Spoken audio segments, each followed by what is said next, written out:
But welcome to our first ACE seminar of the academic year. So my name is Liz David-Barrett. I'm the director of the Governance and Integrity Anti-Corruption Evidence Programme based at the University of Sussex. We're going to be hearing today from our two speakers, Dan Marks and Jennifer Scotland, and we're going to have some comments as well from our discussant, Pablo Fernandez. Just a couple of things I wanted to say before we get started. As I mentioned, this is our first seminar of the year.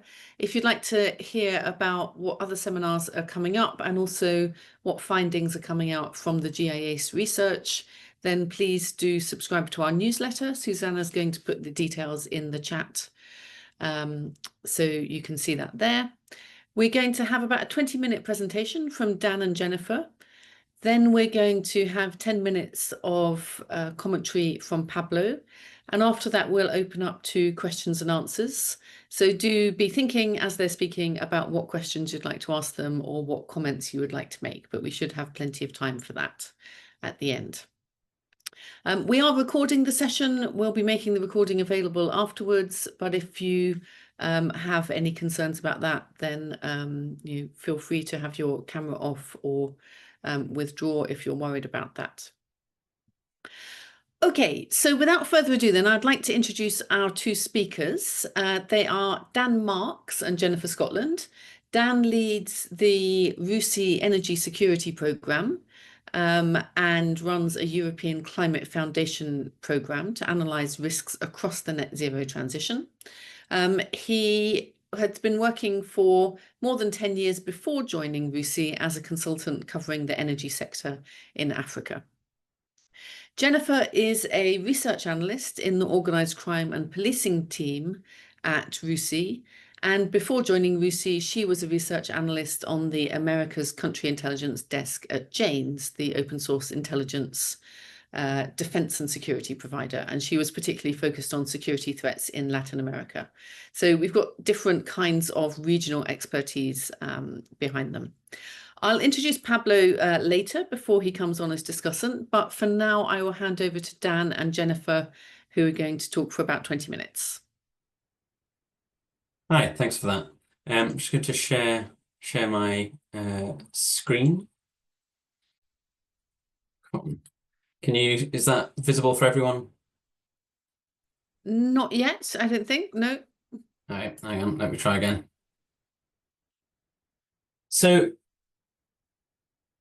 we obviously have been undertaking research on voluntary carbon markets as part of the GIACE program. And I thought we'd begin by just explaining a little bit about voluntary carbon markets themselves, how they work, a little bit about corruption, how corruption can be broken down within that and the implications for that, and then Jenny will talk more about the kind of findings of the report. So hopefully you can see the graphic on life cycle of a carbon credit, but it's quite a complex process creating a carbon credit, and I think it's worth thinking a little bit about what they are. Gold Standard, which is one of the main registries, describes them as digital representations, and I think this is quite key to kind of how everything works, and also how risks around fraud and corruption occur within the market at different points. So you're talking about a digital representation of a project or a physical process that should either reduce future emissions or take carbon dioxide equivalent out of the atmosphere. And that needs to be certified as a digital representation to create a credit which can then be traded and then eventually retired, and it is the person who retires it that can claim the environmental benefit. So the life cycle is broken up into several phases, and this affects your corruption risk. So you have the project development phase. Clearly this exposes, well, in this kind of phase, you're talking about kind of the background corruption risk in many cases. So where in many cases these projects are in developing countries, sometimes weak governance and things like that. There may be kind of endemic corruption issues around particular things like land rights and other types of issue. And the question at this point really is how will the market address that risk? So the background risk. Is it easier to sell a credit if you are a corrupt actor than it is to produce some other illicit good? And is the market better at spotting that, stopping that from happening? Then you have the process of kind of issuing the credits, and for this you need to a third party is brought in, the verification and validation body, they're approved by registries, and there's a few registries that where the credit will ultimately be issued, and these check mostly the methodology, so they're checking that the project will, it does align with the methodology. It says it does. It will have the impact that it claims it will. Then there's a verification stage where it says, has it delivered the benefits that it said? Then the credit is issued, it's listed on the register. The registries themselves also have some checks. So the VVB will do some checks. It can be quite inconsistent on kind of, know your client, who are the people, if they got bad reputation, that kind of stuff. The registries also do that, but there are kind of challenges in that process. Once the credit is being listed, there are also potential illicit uses of the credit in trading, for example, for money laundering purposes and other types of things, just like any traded asset. So this isn't particular to voluntary carbon markets. But again, the question is, how well does the market infrastructure deal with that risk? Are there kind of mechanisms in place to detect suspicious transactions? And how do you do that anyway when a lot of the market is bilateral? But again, that's not unique to voluntary carbon markets. There's a lot of commodity markets where bilateral trading is the norm. And then in retirement as well. So in retirement, you have risks potentially around greenwashing, reputational damage. So is there an incentive for the buyer to suppress kind of negative information about the project in order to claim the environmental benefit that it's paid for? So geography also plays in this. So we're looking specifically at ODA eligible countries. There are two registries really that very much dominate those markets and account for, I think, more than 80% of all credits from those markets, and that's Verra and Gold Standard. And these markets, the geographical structure is quite interesting, and I think the market concentration is quite useful. So to look at. So if you look at Verra, you can see that 41% of credits are in China and India. This is over the whole period of time. So the risk exposure for Verra is quite concentrated in those two countries. On the other hand, you've got 94 jurisdictions. So 92 countries are making up for the other 59%. So you also have quite a thin spread of projects across the rest of the world. And if you're trying to do centralized monitoring of transactions, or if you're trying to do centralized due diligence, for example, as a registry, this clearly poses a challenge, because if you only have a few projects in one particular country, and that country is quite difficult, you just don't have the expertise and the familiarity and the experience with that country to detect odd behaviors. And you similarly have concentrations in projects. So looking at risk exposure, you have renewable projects making up the bulk of credits, agriculture and forestry, 25%, a particularly kind of difficult category, and then energy demand for clean cooking as the last. And all of these different types have different types of corruption risk. Clearly, with energy projects, it's most likely in land. Similarly, with forestry and agricultural, though slightly different, whereas energy demand, it's more likely something like fraud. For Gold Standard, it's even more concentrated in 45% of credits coming out of India. And within that, it's useful, I think, also to look at the concentration of credits within India. So 57% of credits in India, and therefore more than 20% of credits of the whole on gold standard are from one company, which is Hindustan Unilever Limited. So in some sense, that's a positive because you can look very much into those projects and the company and see whether it's problematic. On the other hand, it creates the same problem as with as with the geographies, in that you have one big project, but lots of smaller projects that are quite dotted around after that, and that creates challenges in terms of just managing your risk across very different types and very different scales of projects with quite different methodologies, dealing with very, very different types of progenitor of projects. The other kind of factor in all of this is locational change. So over time, the countries where projects are being issued from has changed quite significantly. And clearly, again, this kind of state of flux can changes the risk profile, and it also kind of means that the market has to be quite adaptable in order to kind of be on top of corruption risks specific to particular geographies. So Asia was the dominant region in the mid-2010s. Latin America had a spell, but has become less significant over time. Africa has been quite variable.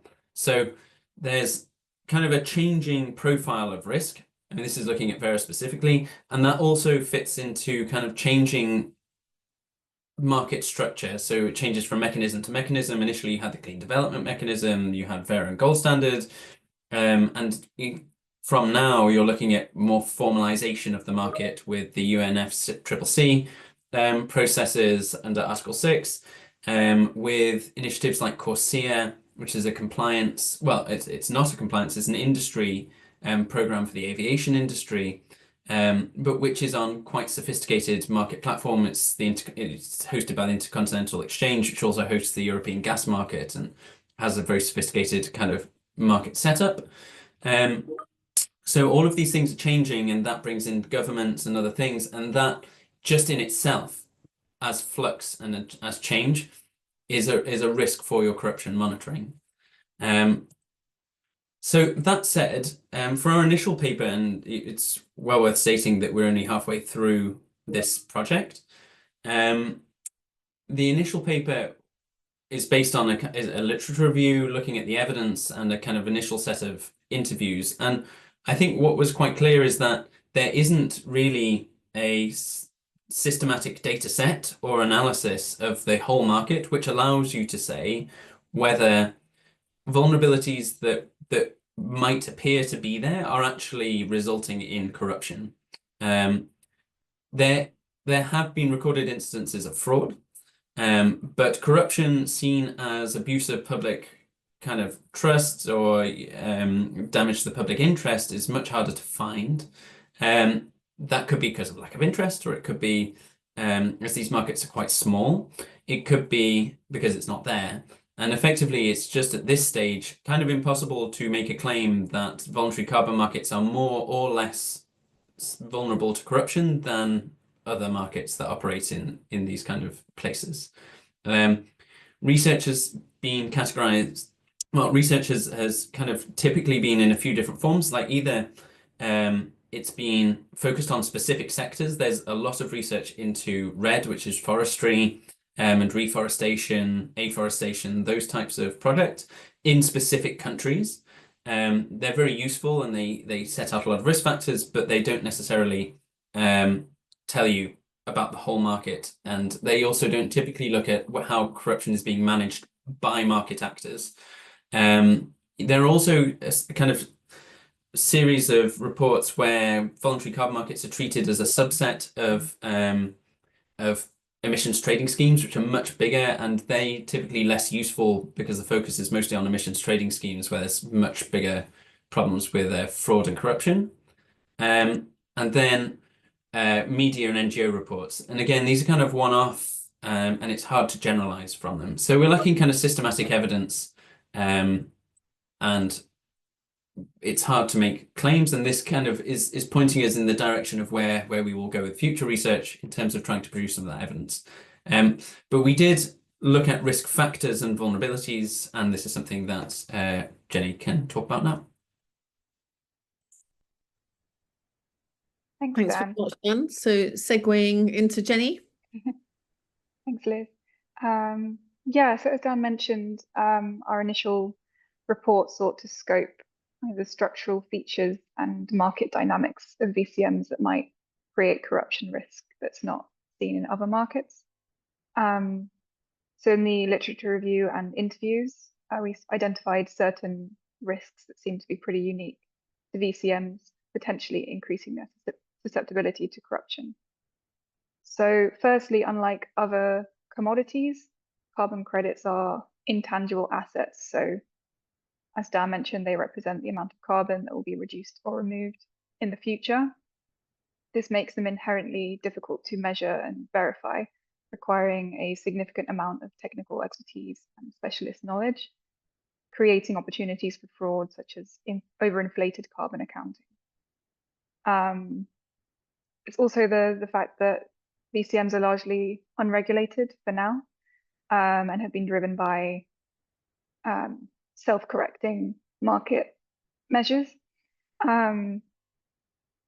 So as part of this, we found that there has been a lack of clarity over who exactly is responsible for conducting KYC and AML due diligence checks in VCMs. So while measures to guard against fraud have potentially become more robust over time, it was unclear whether any industry actors were checking proactively for corruption risks, such as looking into criminal records, or the extent to which projects have engaged communities or looked into land tenure right issues at the project registration stage and throughout the project cycle. Furthermore, conflicts of interest between auditors or BVBs and project developers who actually pay for their auditing service were regularly cited as a vulnerability, although this is quite contentious. And there were also varying opinions about the transparency of the market. So while some people saw VCMs as more transparent than others, there were some issues such as lack of pricing and transaction transparency, which other people argued created weak spots in VCMs. So one thing that surprised us while conducting the research was that there was quite a limited consensus on whether these structural risks actually make VCMs more susceptible to corruption than other markets. And our interviewees, even though just quite a small sample, typically considered the bad press on VCMs in the media to be disproportionately singling out exceptional cases of corruption and fraud, putting the market in jeopardy due to lack of confidence of buyers. And we also found that while the intangibility of carbon credits presents a potential risk, it also means VCMs are held to a higher standard than other markets, as the only tangible worth that the credits have is their impact on climate. So if credits are linked to fraud and corruption, they lose all value, as opposed to a commodity like timber or gold, which would retain its value even if they are procured through corrupt means or not. Dan, could you go to the next slide? So another thing we looked at was the market dynamics of VCMs. And one important finding was that the structural risks we identified were actually exacerbated by volatile market dynamics. So since the 1990s, when they were first conceived, VCMs have had quite a bumpy ride, subject to several booms and busts, often related to the negative media coverage that they had, which have created confidence issues and reluctance of buyers to invest in credits. And this has caused pricing fluctuations, reducing prices of credits, creating kind of race to the bottom in terms of standards and oversight. For example, reducing the amount of funds available to registries and BVBs to conduct thorough due diligence checks and ensure they're safeguarding against anti-corruption. And this has also caused some major VVBs to leave the market, creating a more fragmented space with smaller market players. Next slide. So as mentioned, despite the very negative media coverage VCMs have had, we found it quite challenging to identify concrete documented cases of corruption in VCMs. So a review of 91 court cases involving carbon credits in the World Legal Information Institute database in English found only 3 convictions relating to bribery or money laundering. This was, of course, subject to limitations such as language and the fact that corruption cases rarely make it to convictions. But yeah, we just thought that this was an interesting finding and something to explore further later on. So media reports have also flagged misconduct, as mentioned, particularly in market boom periods. So, for example, we did find cases in the early 2010s where media reports of so-called carbon cowboys in Papua New Guinea and Peru posed as responsible investors in REDD+ and deceived or bribed communities into transferring land rights, embezzled the funds instead of sharing them with the communities, and manipulated carbon accounting data to maximize their profits, often in collusion with local political and business elites. However, we found many more examples of fraud. For example, in the UK, companies sold worthless credits at inflated markups to inexperienced investors, exploiting the technicalities of the market and the lack of pricing transparency. And there have been more recent cases such as Sequest, which was a big scandal, which scaled rapidly in the early 2020s, which was another boom period, and struggled to match the production rate on credits from cookstove projects with increasing investor demands, causing them to falsify survey results to fraudulently claim a higher number of people were using cleaner cookstoves than actually were. Then I think the most emblematic case of corruption we found exposed recently was in the Brazilian operation Greenwashing, which involved several REDD+ projects in the Amazon, whereby project developers, some with previous criminal records, had been selling credits from 538,000 hectares of illegally invaded land for over 10 years by bribing public officials for the land titles to that land. And furthermore, despite the project aim being to prevent unplanned deforestation, the project developers were allegedly sourcing timber from protected areas outside the project boundaries and selling it as sustainably managed timber. We found this case particularly interesting as there appeared to be clear risk indicators that should have been flagged in KYC processes during project registration, such as the past criminal records for timber laundering, bribery, as well as dubious land rights, and limited evidence of free, prior, and informed consent with local communities, creating the question, well, what due diligence processes are actually in place and who is conducting them in the VCM supply chain. Next slide. So going forwards, we foresee there to be certain trends which are likely to change corruption risks in VCMs. These include the regulatory changes that Dan mentioned, which are likely to create uncertainty. So as mentioned, until now, VCMs have been effectively unregulated, which has had pros and cons, potentially contributing to market volatility, but also making the market efficient and possibly freer from corruption risks than other markets. However, greater regulation is likely to lead to greater government involvement, which could increase corruption risk going forward, but provide market liquidity.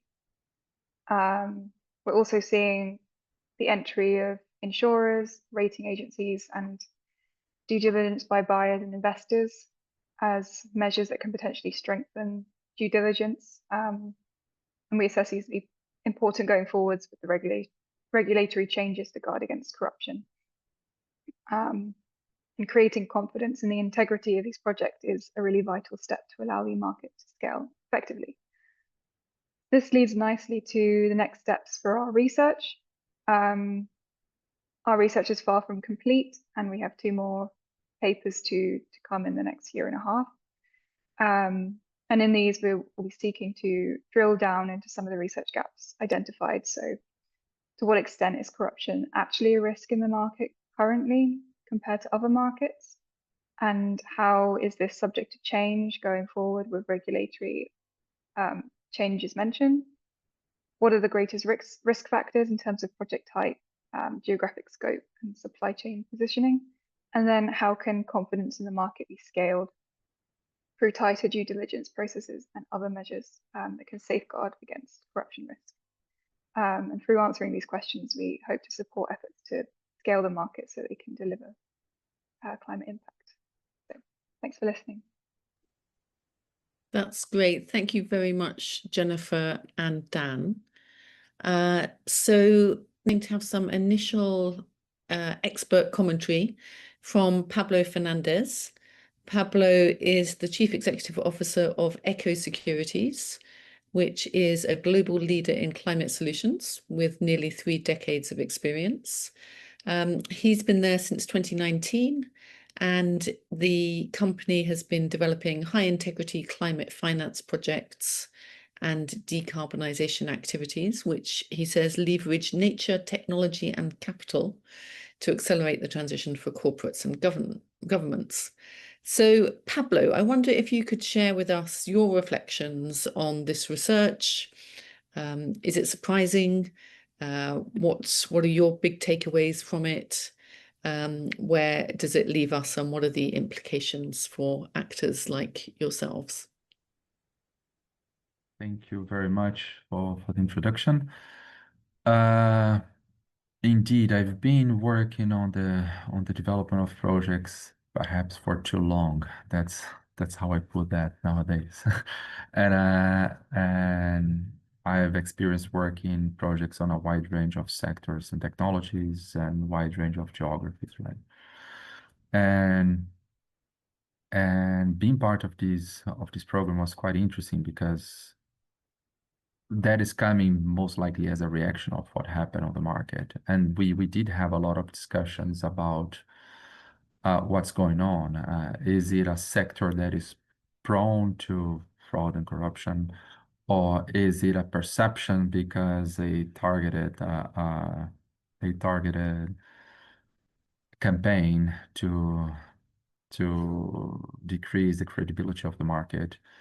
And to what extent, if it would be a campaign and that was a trend or not. And a lot of discussions also for people like me and other members of the market who are not specialists on corruption and fraud, and where corruption starts and fraud starts, and vice versa. But I think what we discussed, and I think was well reflected on many of the findings here. So the carbon markets, they have been operating now for over 20 years, but you did have big shifts over this time. There were references to the clean development mechanism before. That is what we call the carbon market 1.0, that was under the Kyoto Protocol mechanism managed by the UN with involvement of a lot of governments. And at that point of time, most of the projects had this profile of being related to large-scale centralized infrastructure elements. So renewable energy, industries, etc. There was pretty much no projects related to land use, conservation, agriculture, or no projects related to small devices where you would need to do sampling efforts, such as cook stoves. So the problems and the discussions there were very different from what we have today and nowadays. And at that point of time, we did have a lot of engagement and relationship with government, because you would need always to get letter of approvals from governments and so on. But it's funny, we didn't have any of these researches or any of these negative campaigns. So guess what? During that phase, nothing was said. It's not that there was no criticism to the CDM itself. So there was, but I think the number of cases related to frauds or corruption, yeah, we didn't see much floating on the news. But knowing that there were some, right? At different instances and reasons for that.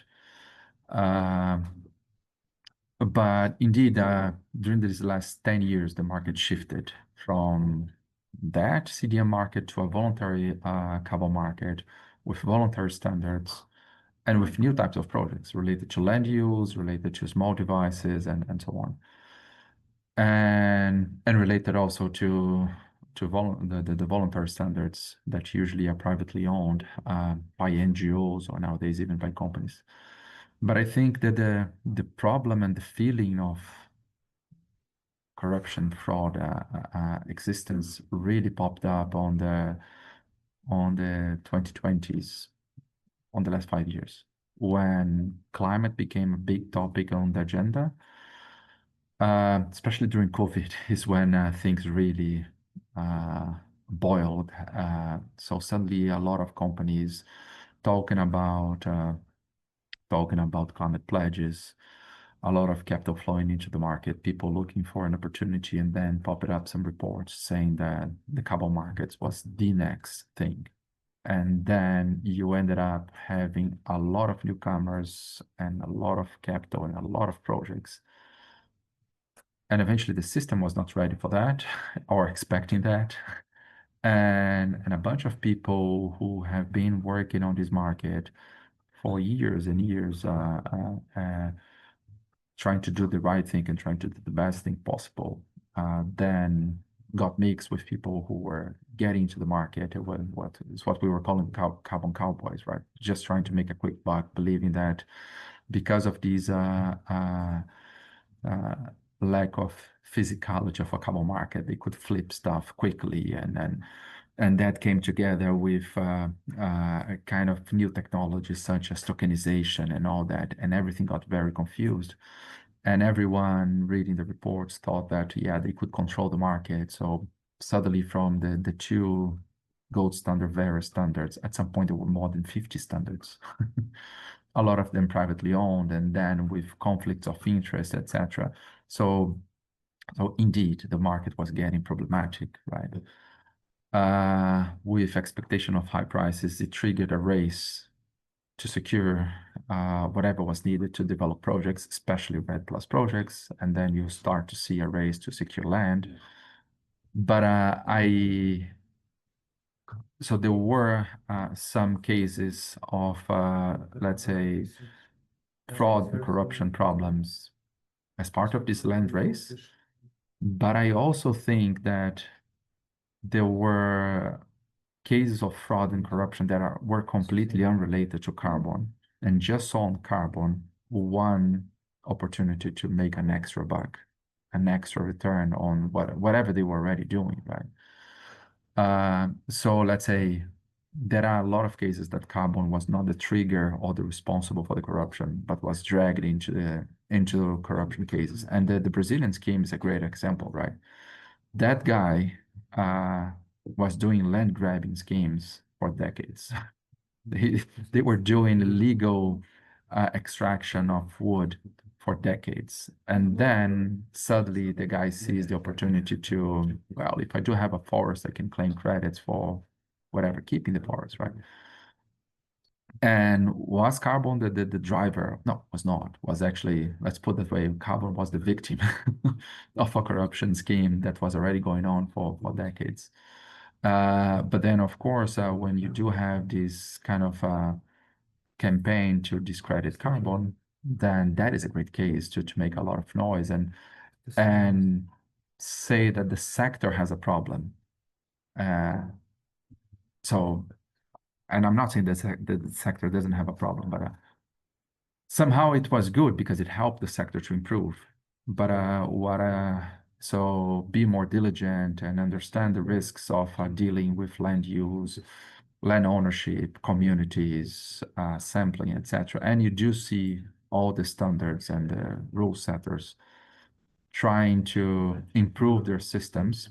But it's that where the moment that you become a rule setter for the entire world, usually you have very limited limitations of specificities of different parts of the world. So you don't feel capable of analyzing the land ownership chain of documents in Brazil, at the same time analyzing the full set of documents for land ownership in Liberia and in Timor-Leste or Vanuatu. Like, it's impossible for you to do that, right? So what the standard setters always try to do is, no, we are going to be working on integrity of the carbon accounting, elements related to optionality, to baseline, clear guidances on monitoring process so we can minimize frauds. But you do have a bunch of elements that is completely out of their reach because they cannot be specialists of local regulations and on all and everything. But they are trying to better and better along the process. But I think discussions that we also had is, okay, that sugar rush, if you want to call it, that happened, it's kind of over, right? So climate's not cool anymore. After all these frauds, buyers are out of the market, investors are out of the market, and whoever was here to do a quick buck probably is out of the market as well. So you do see, I think was very well pointed out that as the market has started to, well, there was this expectation of growth, then the opportunistic people came in, but as people said, okay, it will really be something big, then the serious players, risk rating companies and financiers, etc., came in and has brought a bit of organization and increased level of scrutiny and governance to the system. Hopefully that stays for a longer period. And then all these opportunistic people leave, and then soon we are back on being a solid and credible markets. But the fact is, we do operate on Global South, which is a region, well, not a region, but yeah, it's part of the globe that is more prone, and you have more cases of corruption, so and fraud. So the likelihood that will be part of the realities is large, right? And if we want to avoid that, then we stop providing the support and the help to the Global South. So actually, we cannot avoid that. We have to learn how to live with that and how to make that better. But I think if you think about the comparison of the carbon world and the fact that usually you do have people who are trying to do the right thing and who are committed to a cause, etc., I would probably say that it is a sector that you would find less corruption and fraud cases than average if you compare to other activities on the same geographies and to the same level of exposure of corruption that we do see on the globe. And trying to wrap up was also a finding, but a point that we discussed throughout this first phase of the studies. Voluntary markets, they were something that were trying to minimize contacts and engagements with governments. So, and we are now coming back to, as the Paris Agreement matures and the UN schemes mature, governments are part of that equation, and there's no way to avoid governments now. So anything that we want to do, being CORSIA, being Article 6.2, 6.4, we will need government approvals and government engagements and continued government communications. So if anything, what I do expect is that things will be more difficult now. So from the point of view of frauds and having not so nice players into the market, I think there will be less of that. But if we do tend to connect corruption with this private public sector interface, then the potential of problems increases because we are increasing this kind of interface on the long run, not only for what we were calling enabling activities such as land ownership, but right now I have the ownership. If I develop a project, I need to ask approval for my project as well. So I have two moments that, and I may need to ask for this approval of my project many times along the lifetime of the project. So that may be something to find a way to monitor and ensure that doesn't jeopardize the development of the market and the development of this kind of mechanism. But Thank you very much. Yeah. but Sorry. I think I already talked about the past, the recent past, the present, and the future. And I'm quite curious to see what else you are gonna be doing of research, and if you can manage to reach more conclusive situations. If indeed we do have more corruption than usual, if we had an event of impression of more corruption, or if actually eventually we have less corruption than usual when we make comparisons to other sectors on the same geographies. Thanks very much, Pablo. Great to get your sort of long perspective on how the risks have changed and morphed over time. And I think also, you're right to point out that it was always a tough job and an ambitious thing to be doing. And I think it's interesting to think about how the expectations were perhaps always quite high. I'd like to open the floor to questions now. We have 15 minutes left. If I could ask you, if you have a question, either to raise your hand, or you could also write it in the chat and I'll read it out if you would prefer. And I will go to our first questioner, which is James. Hi, James. Go ahead. Hi Liz, thanks very much, and thanks for the great presentation, really interesting. My question is about, from the UK perspective, what is the UK government doing to drive integrity in carbon markets, and what role can the UK play internationally in driving that integrity and addressing some of these quite concerning risk factors that your report highlighted, like the fact that the registration companies don't have particularly strong due diligence approaches and that kind of thing. So yeah, and like maybe there's a consultation, I think, that's just closed on driving integrity in carbon markets by the UK government, and maybe any thoughts on what that might conclude and achieve. Thanks. Thank you very much, James. Great question. Dan and Jennifer, who wants to take that one, or would you both like to comment on that? It is a good question. I mean, our research so far has focused more on the market than on the UK. So I would say we haven't looked in detail and done kind of proper policy assessment on the UK position on it. So I think I would caveat anything with that. I mean, I think part of it, the question comes down to, well, what can they do in the current environment and the current market setup anyway? I mean, as Pablo said, these are kind of non-governmental. Well, I mean, they are these NGOs, like they're registries. They're non-governmental organizations. The regulation covering voluntary carbon markets is very unclear. When the UK is talking about carbon credits, it's often talking about UK-based credits eligible for UK ETS rather than global credits. I haven't seen the consultation, so I don't know whether that's what it's specifically looking at.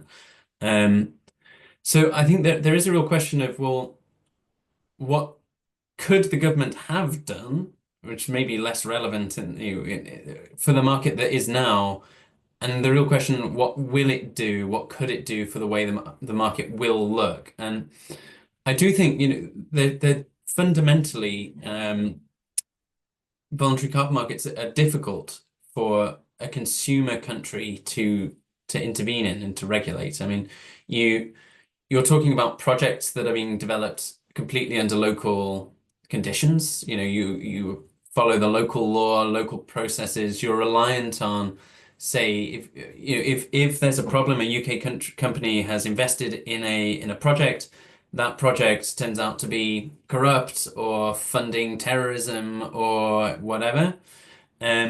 What's your what avenues to pursue legal recompense? Like it's difficult. Like these markets are not subject to, well, I mean, the amounts being invested are not at all worth going to arbitration for example. I mean, that's a 5-year process or takes massive amounts of money. Like it's just not going to be worth it. It's very uncertain. So how do you get your money back? I mean, how do you regulate? So I think, the starting point will always likely be in things like, could the UK actually enforce the UK Bribery Act? Could the Serious Fraud Office have actual resources and get some actual convictions? And you could start with things like that in your general approach, not necessarily targeting the voluntary carbon markets. But then there is a real question about if UK emitters are buying credits through the UNFCCC Article 6 process, which is reducing the UK's requirement to reduce its own emissions, so legally, i.e. impacting the UK's legal obligations to 2050, what restrictions should they have on that? Should they carve out entire countries and say you just can't operate in these countries because that's too risky? I think that it is a really interesting question. I'd be quite interested in Pablo's view on how you could approach that. But yeah, so I guess that's my view without being too up on exactly where the UK is on this. Jennifer, is there anything you'd like to add? Okay, and I don't know if Pablo, if you wanted to respond to Dan also calling on you in case you had any reflections on this.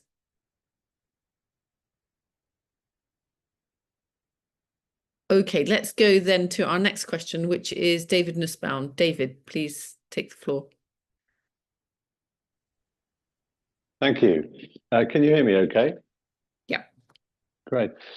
Thanks very much. A very interesting presentation and analysis.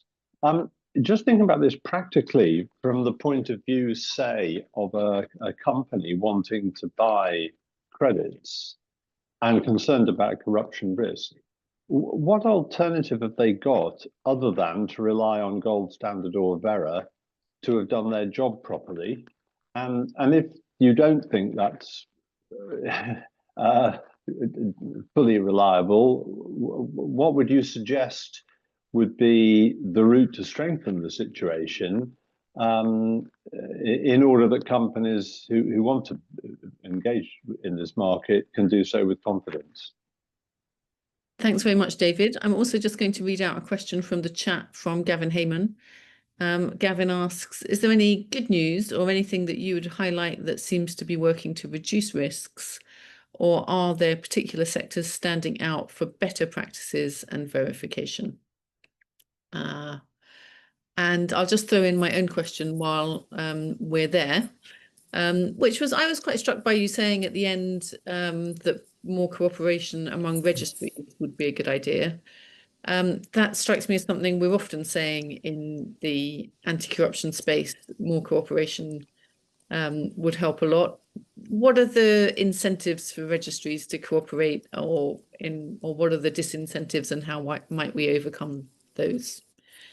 So you've got 3 questions there. Perhaps we could go to Dan first. Sure. So I think on the registries would argue that it's not their responsibility, and they also don't want to be responsible for this, for the reasons that I think I kind of set out at the start, that doing global due diligence is kind of impossible. However, I mean, they do bits. I think that there's a few things to say with that question. Like, firstly, is that as a buyer, it depends what type of buyer you are. If you're a large buyer like Shell, which is a major buyer of credits, then you should just be doing proper due diligence. And if you're buying at that scale, then that's not really a problem, because the cost of your due diligence is not, big compared to like the value of the project. If you're a smaller buyer, then I think the problem, I mean, it's like any market like this. You've got a market with these kind of uncertainties, and so you need a kind of trustworthy middleman. And that's, I think, the kind of part of the challenge with the voluntary carbon markets is that that's not actually the registries, because that's not their job currently. You can't just trust that because it's listed on Vera or Gold Standard that there's nothing wrong, there's no kind of corruption. You probably need a broker or some kind of aggregator, really, who could do that, or you need to find yourself a company that you trust. It depends on it depends on the size of your investment. And this is, again, I think, is a bit of a problem with voluntary carbon markets, because you might want to just make a retail investment. I've just done a flight, I want to offset that, I just want to buy a few credits. You go on a platform, the credits get bought, and you hope that somewhere some carbon dioxide has been taken out of the air. That obviously is a big problem if the registries and there's no credible middleman who's doing like research, who's doing the work. I think when it comes to the registries, the problem is how the market functions. And again, I think Pablo's having some problems with his connection, but I'd be interested to his view on this. But the obvious kind of solution would be for the registries to require that, just like they require VVBs to check the methodology, that there's an independent integrity due diligence done as part of the project. So the same way that a financier would. And they could approve companies to do that for different jurisdictions. But I think the question would be, can the price that is charged currently, that people pay for credits, could it sustain like that kind of additional cost, because you are just layering cost on cost? So I think that would be one kind of question. And then also, could they do that without taking legal, without being sued effectively if it turned out that wasn't done very well? And that obviously that's another problem. I mean, the registries really are keen not to be in a position where they can be sued for stuff that goes wrong with the projects that are listed with them. There's like 4,800 projects or something on Vera. That's a lot of things that could go wrong, and a lot of places you could be sued. I mean, in terms of good news, I think there is a lot of work being done. ICVCM is doing stuff on standards. There's new entrants into the market, as Pablo said. Governments, and I think the fact that we're seeing like Financial Conduct Authority and people like that, and the US Securities and Exchange Commission writing papers on voluntary carbon markets and things, means that these problems are going to be kind of likely ironed out.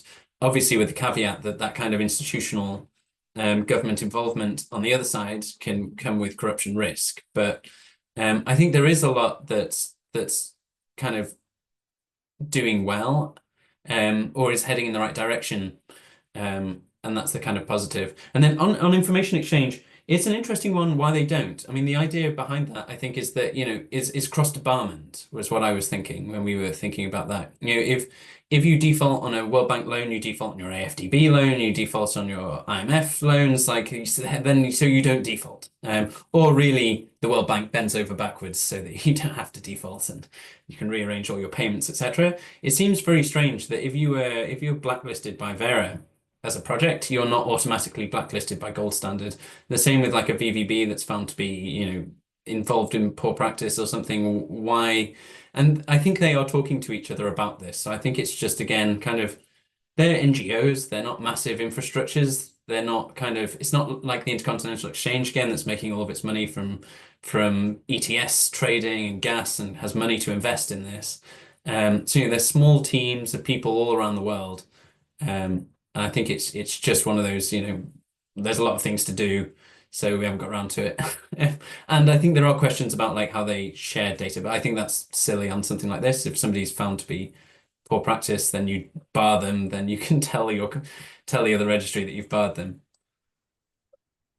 Okay, very interesting. Thanks, Dan. Any final thoughts from you, Jennifer?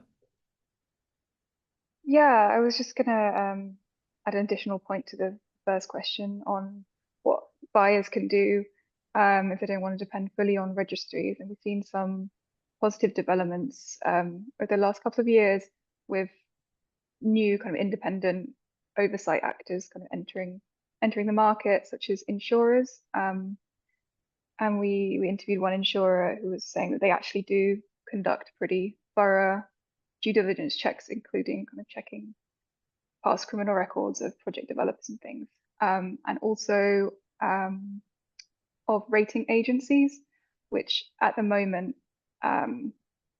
focus more on the carbon accounting issues. They're looking more at like the methodological problems, which would come more under fraud, but they do look at a lot of variables that would kind of expose corruption risk anyway. So kind of looking at land rights and things like that.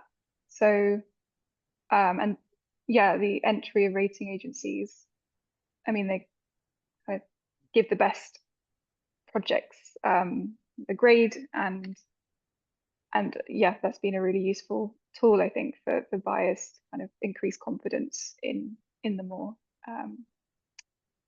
compliant projects, I suppose. So those are kind of emerging tools, and it'll be interesting to explore with our research kind of going forwards how corruption risks, if they're not addressed already by those actors, how they could be mapped going forwards to be included in those processes. That's great. Thanks very much, Jennifer, too. And great that you mentioned again there that, that this is research that is ongoing.